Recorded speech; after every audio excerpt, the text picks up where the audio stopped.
All right, let's get into it. Today, we're going to put on our detective hats and dig into one of the most interesting, complicated, and honestly rewarding clues you can find in genealogy. So, if you've ever started looking into your family's past, you've probably hit this wall, right? You've got the names, you've got the dates, but where's the story? The whole thing can feel a little flat, kind of disconnected from the real people who lived those lives. It's a super common problem, but believe me, it's one we can definitely solve. So, yeah, let's go find that story. We're basically going on a quest to uncover the narrative that's hiding behind all those names. And our number one tool for this investigation is a fantastic and, let's just say, sometimes tricky type of historical record. I want you to meet the county history book. These things were a huge sensation back in the late 19th and early 20th centuries. You can think of them as part local encyclopedia, part social register. They profile the history of a county and, this is the important part for us, its most prominent citizens. They're also sometimes called mug books, and oh yeah, we'll get to why in just a minute. And this right here really gets to the heart of it. The big pro? The information inside can be just incredibly rich, often told directly by family members. You can't get much closer to the source than that. But that's also the big con. There are almost never any citations to back it all up. It's based on memory, on family lore. So what you've got is a fantastic clue, but it is not yet proof. So you might be wondering, why were these books even a thing? Well, it all really kicked off with the 1876 U.S. Centennial. It created this huge national wave of interest in American history and, where people came from. Publishing companies saw a golden opportunity. They started selling subscriptions to families who wanted to get their story immortalized in print. This was huge for a few decades, then it faded, but you did see a little echo of it during the bicentennial in 1976. Okay, so we've got this amazing but kind of unreliable clue in our hands. How do we actually pull the truth out of it? Well, for that, we need a game plan. And we're going to turn to the work of genealogist and author Robin R. Foster, who has laid out a really clear framework for doing exactly this. Foster's whole approach is about rebuilding your ancestors' entire world. First up, you map their physical community. What roads did they travel on? What towns were nearby? This gives you a literal map of their life. Second, you discover their daily routine, the local churches, schools, the common jobs. This tells you who their neighbors were and what their days probably looked like. And third, you find their official footprints, stuff like military records or local politics. This is how you turn a simple biography into a rich, three-dimensional story. But let's just pause for a second.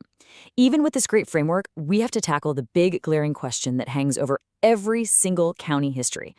How much of what's written in these pages is actually true? This is the twist in our little detective story. So this is the core challenge. On one side, you have the legend from the book, these heroic biographies and claims of great achievement.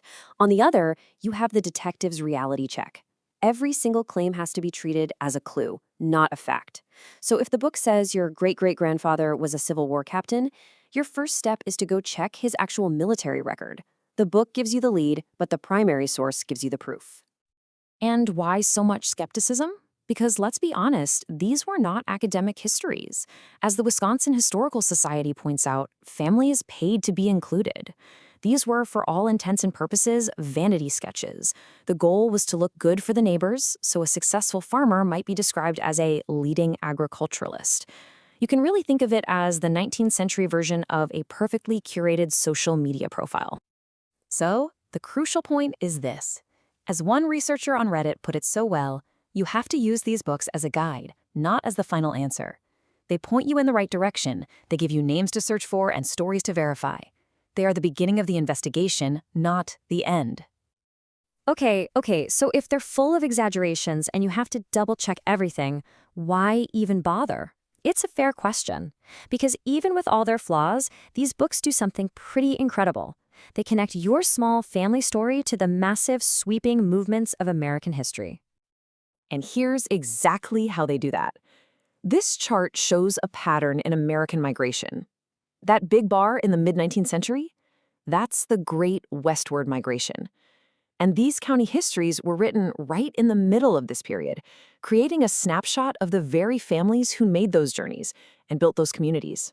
So those books, printed on paper over a century ago, they preserved a moment. They captured the stories, and maybe more importantly, the aspirations of people building a new life. But thinking about these physical records and how they managed to survive kind of raises a fascinating question about our own time. A researcher named Borje Jastrel warns that our own era is at huge risk. See, we create more data than ever before, but it's almost all digital, it's fragile, and it's spread across countless platforms. If we're not careful, future historians might find way less about us than we can find about our ancestors in a dusty old mug book. We could be creating a black hole in history. And this brings our entire investigation right back home to you. The people in those county histories left behind some pretty grand stories, even if they were a little embellished. It makes you wonder, doesn't it? What clues are we leaving behind? A century from now, what parts of your story will survive for the next generation of detectives to find?